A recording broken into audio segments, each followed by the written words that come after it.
All right, it's day one of Mix 11. We're in a little secluded room, and tell me who you are and what you're doing here. Okay, so my name is Luis Cabrera. I am the Platform Program Manager for Microsoft Surface. That means that I am responsible for the software development kit that you use to write Microsoft Surface applications. And tell us about Surface 2. Okay, so Surface 2 is very exciting. Actually, I have it right here. And as you can see, there's a lot missing from the old Surface. You see all the empty space in the bottom. That's my favorite part of the Surface. It's only about 4 inches thick, and we don't use infrared cameras anymore. In the past, we had 5 infrared cameras under the Surface. And now you're using PixelSense. Tell us about that technology. Exactly. It's very cool. We invented new technology. And what PixelSense is about is it's about using the same pixels that we use for displaying information as a way to not only transmit light, but also sense or receive light. And then, so we take that light and we process it, and then it's available for applications to know what's on top of the surface. Is that what allowed you to bring the price down, or was it other factors like component costs and things like that? So mainly that. I don't know the specific details, but yeah, the being able to use PixelSense allowed us to make it thinner and drive the cost down. In the past, it was about $15,000 for a developer machine here in the United States, and we practically cut the price of Surface in half. Yeah. It's going to be about $7,900. And you're responsible for the development experience. Tell us a little bit about that. So we just announced that we will be releasing the Microsoft Surface 2 SDK this summer. And where we put investment in the Microsoft Surface SDK this time around was about creating a more flexible platform. That means that you can take the same SDK and use it to write both Windows Touch applications and Microsoft Surface applications. So the same binary that you can use for running your application here, that's the same binary that you will use to run on, let's say, a tablet PC or any Windows 7 Touch-enabled PC, really. And what development frameworks do you support? Oh, that's a very good question, Larry. So we support well, actually, we have 2 sets of APIs. We have what we call the core APIs, and these are really platform-agnostic APIs. So they are not tied to a particular framework, but most people use them for XNA development. We also have what we call our presentation APIs, and these are specific to Windows Presentation Foundation or WPF. And now we support WPF 4.0, and we are consistent with their Touch APIs. So that's very exciting in the Surface 2 SDK. So do people have to have a Surface 2 to be able to develop for it? That's a great question. So actually you don't. You can use a new tool. We call it the Microsoft Surface Input Simulator. And it will run on any Windows 7 machine. You don't have to have a touch. And what it allows you to do is to simulate touches. Yeah. So you can pick like the finger tool, and then you can place and stamp several fingers on your application, for instance. So if you have a multi-touch machine, will it support that?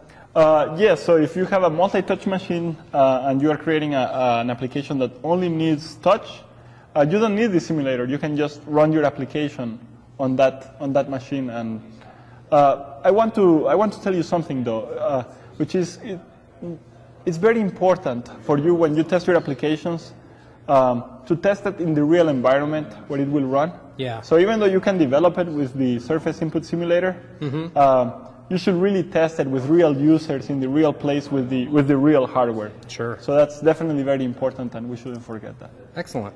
And where can people find out more about this, and where should they watch to see when the SDK is available? That's great. So you can go to www.surface.com, and so, well, it will be available this summer.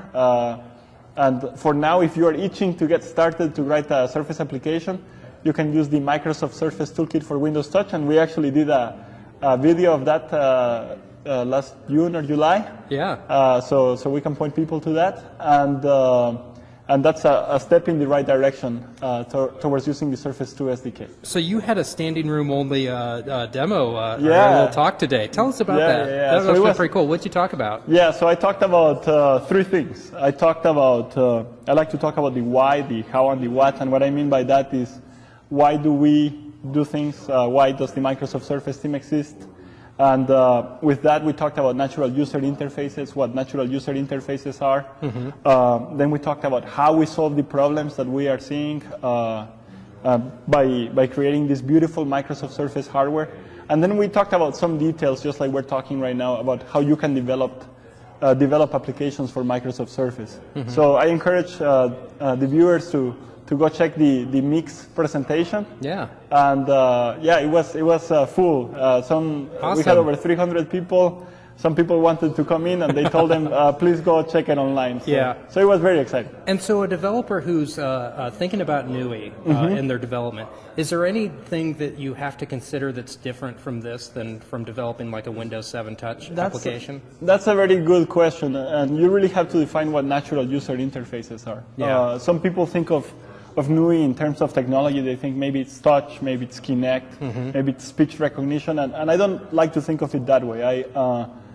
I like Bill Buxton's definition, which is really it's not that you're born with some set of experiences. It's about really understanding what the skill set of the user is, and then creating a system that applies to that user. It's really an attitude towards developing software. It's about creating a system that adapts to the user as opposed to creating a system that the user has to learn. So emphasis on the natural part. And the people, the user, the end user, And the other thing, I guess when you're developing for a multi-touch app on Windows 7, you don't have to consider, upside down, multiple people standing on each side and that kind of thing. That's actually a very good question that you asked, because you have to consider a lot of factors, right? You mentioned some of them. So for instance, Surface can be both horizontal now and also in vertical deployments. And the experience is going to be completely different. And we provide a new set of APIs for you to know the capabilities of the system and the state of the system. So, for instance, you can find out if your application is running on a machine that supports tags or finger recognition or not, or if it's running vertical or horizontal. And depending on that, you want to adapt your UI to provide the best experience possible. And once again, you have to consider the environment and the end user. Well, thanks for showing us this today. Thank you, Larry. It's always a pleasure.